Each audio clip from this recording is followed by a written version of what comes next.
her from so many greats like ER, The Good Wife, and The Sopranos, just to name a few. Her new book, Sunshine Girl, An Unexpected Life, is out right now. Please, everybody, welcome Julianna Margulies.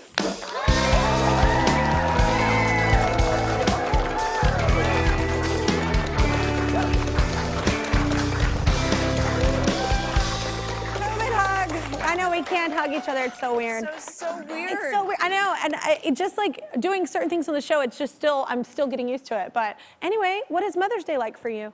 What? Yes. Let's jump right in. Let's do it. We were just talking about it. Mother's Day. Well, I think this year especially, we should all be just praising all the mothers, because it is just known that most of the work fell on mothers during COVID. Yeah. You know, and in the pandemic. Look at that. Everyone's like, yeah. Yes. And I can't complain because I have a very lovely life. So even though I was having moments of complaining because of the laundry and the cooking and the shopping and the cleaning, all of it is validated. all of that stuff. Yeah. There's so many incredible women out there who are single mothers, who lost their jobs. I just feel like this year that we should all just celebrate every mother. That's how I feel. And that we've made it. Yeah, yeah. But my favorite, you know, I'm not a big, I mean, of course, it's always nice to get a little present, but really for me, all I want is a card from my kid. Me too. And coffee in bed. Oh, well, my kids are far too young to do that. Yes, so I started teaching my son how to make coffee for me around 7. Oh, my daughter's about to be 7. Here we go. Yeah, don't start now. Okay, okay. Then, you know, if you're a little anal retentive like I am, you might not want them to bring you the coffee until they're a little older. Oh, because they spill it. Unless it has a lid. Okay. Unless it has a lid. But to me, sitting in bed with a cup of coffee on Mother's Day with my husband, my kid, my dog, that's my idea of a perfect Mother's Day. Yes, I get it. Just relaxing and not having to move. And not having to move or wash a dish. Amen.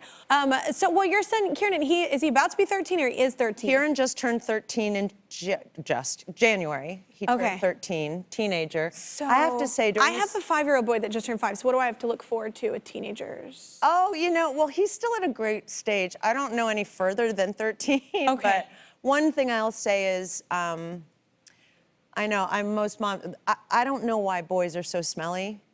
The smell starts happening in the feet, the BO. It's shocking. In our house, we're like, Kieran, you're rank. I am sensitive to smells. Yeah, wow. well, when their hormones are going, those smells come up really fast. So that's something you can look forward to. The other thing, though, is conversation, you know? Yeah. When they're this age, I mean, really from the age of 10 on, but at 13, he's learning so much.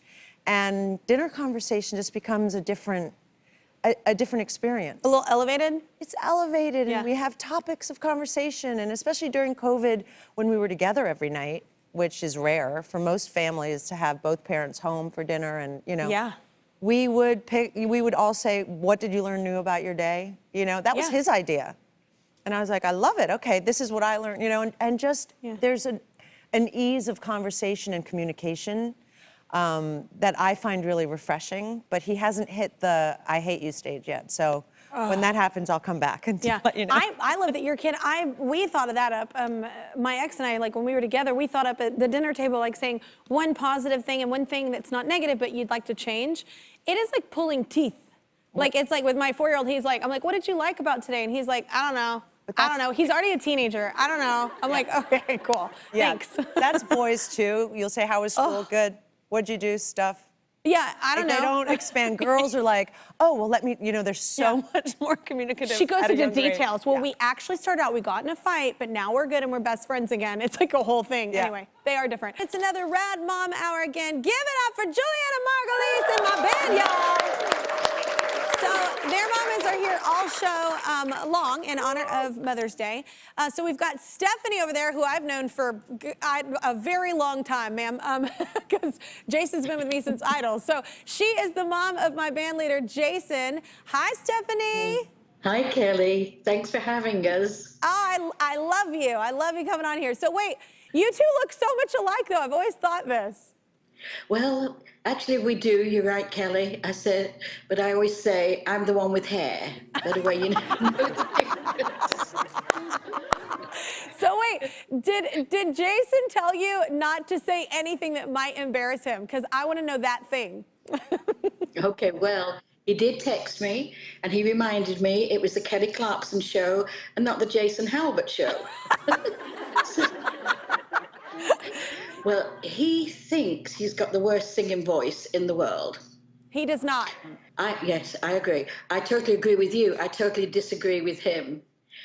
I'm always asking him, why don't you sing more? His voice is unique. I tell him it's like Rod Stewart. And I do believe I've told everybody in the band that Jason needs to sing more. So, Jason, please sing for your mama. Oh! Nope. So, okay, what I got from this is that we need to do a duet, Jason, on the show. Okay, yeah. Yes. Yeah. That's what I heard, Alex. Season 10. That's what I heard. That's what I heard. That's coming for you, Mama. I love this right now. His face is so red, Stephanie. Mission accomplished. Mission accomplished. All right, all right. Well, Julianna, so is your son, do you embarrass him? Do you ever?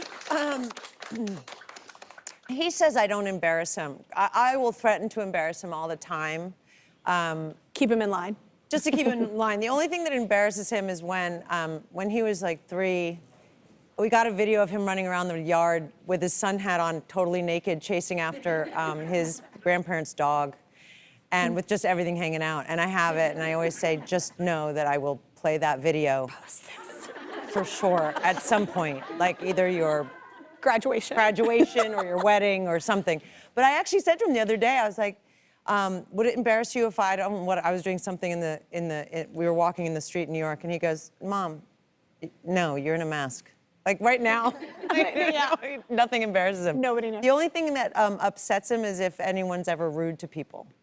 He gets very upset. That's great. Yeah, and calls them all Karens. He's like, oh my God, that woman spoke to that taxi driver. She's such a Karen. Oh my God. And I didn't know what Karen was until he taught me 2 years ago. I was like, what's a Karen? I didn't know. Oh my gosh. I know. He's like, you better never be a Karen. I was like, I'm not. Then you will embarrass him. Then you will embarrass him. Then I would embarrass him. Well, your new book, it's called Sunshine Girl. So why Sunshine Girl? So Sunshine Girl was a nickname my mother gave me when I was pretty much right out of the womb, because I didn't cry. Oh. I was just very peaceful and smiley, and she used to say she'd come into my room at 9 in the morning because I never woke her up. Like, you know, and I'd be standing there wet from head to toe, just smiling. So she called me her Sunshine Girl, and I ruminated a lot on that title, but it made sense to me because throughout the book I talk about how it's a real disservice to label your children, because it was a nickname that was out of love, but it was crippling for me because I couldn't be anything else, because I thought that's what was expected of me. Right. So with all the difficult stuff that happened, I was the one who felt like I had to cheer everyone up and make everyone feel better. Because you're a Sunshine Girl. And be like, oh no, we're moving where and we're living, I'm good. You know, like never having that. And I brought it into my adult life where I didn't know how to set boundaries to say, no, that I didn't want to be difficult because I was the Sunshine Girl. We're so similar. Yeah, yeah. I was like, wow, I'm in therapy. Yeah, I was like, no, it's so true that you're no, I feel like that too. I was always the kid to be like, like I just want to make everyone, I don't want to make anybody uncomfortable. I don't want to, that's a lot of kids growing up in those environments. Yeah. And to the other effect too, you know, where if you say, oh, that's my melancholy kid. Oh, she was always so melancholy. They'll grow into that. If that's what you put that on them, you project that on them. Yeah, so I feel like it's one of the reasons why I loved Michelle Obama's book title called Becoming, because she talks in her book about let your children become, don't ask them what they want to be when they grow up when they're 7. Let them become that person they're going to be. And the same with nicknames, as much as you think it's cute, you know, it stays with you in different ways and it comes out. It was quite cathartic to write this book because I got to dive in pretty deep. And I realized, I was like, wow, I didn't really start drawing boundaries till I was 35. Oh my God, I'm 38 and just now figuring that out. So I feel better. Yeah, I'm just saying, it's very hard. It's hard to when you change have that a life of narrative. habitual patterns that especially if they're like embedded from childhood. Because it's and what you think you're trying and you're doing your best and you think you're being compassionate and you think you're doing all these things and really you're doing the opposite. Right. Yeah. And listen, no one wants to hang out with a martyr. You know what I mean? Yeah. It's not really fun. And no one wants to be one either. It's exhausting. So, It's exhausting. so Julianna's new book, A Sunshine Girl: An Unexpected Life, is out right now. You got to check it out. Want more fun stuff? I thought so. Check out these videos floating around my head. This one is really cool. I'm just saying. No pressure.